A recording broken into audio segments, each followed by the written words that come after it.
Assalomu alaykum hammaga. Hozir sizlarga Aminadan bir narsani ko'rsataman. Bilmayman oldin bor edimi yo'qmi. Mana bu servisga bosasizlar. Mana bu yerga oplатить patent degan joy bor ekan. Xo'sh, mana shu yerga men nomer patentimni kiritib qo'ydim. U QR kod bor.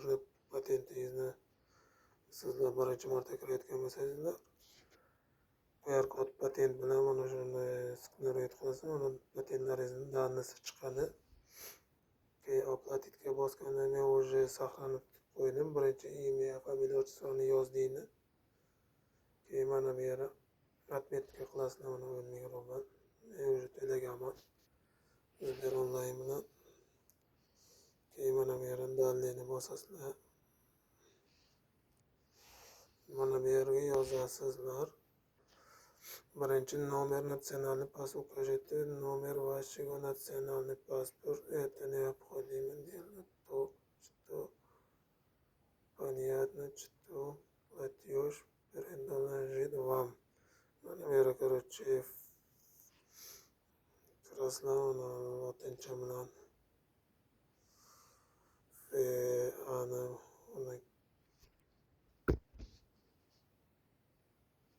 katta harf bilan yozib, nomer pasportlaringizni kiritasizlar.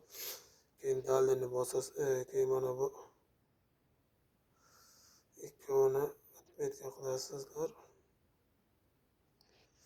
Men endi hozir bir boshqa nomer pasportni teraman. Mana premyerni mana shunday. Keyin dalil.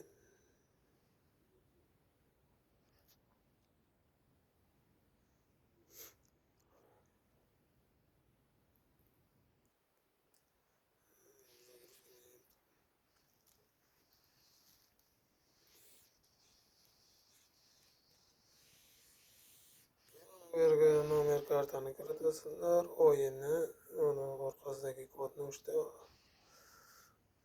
Keyin oplатить bosasizlar. Oplатить bosgandan keyin 10 101 rubl yechib oladi. Chek prямо Aminani o'ziga saqlanib bo'ladi. Endi hech narsa ko'tarib chek kerak emas. Rahmat, sog'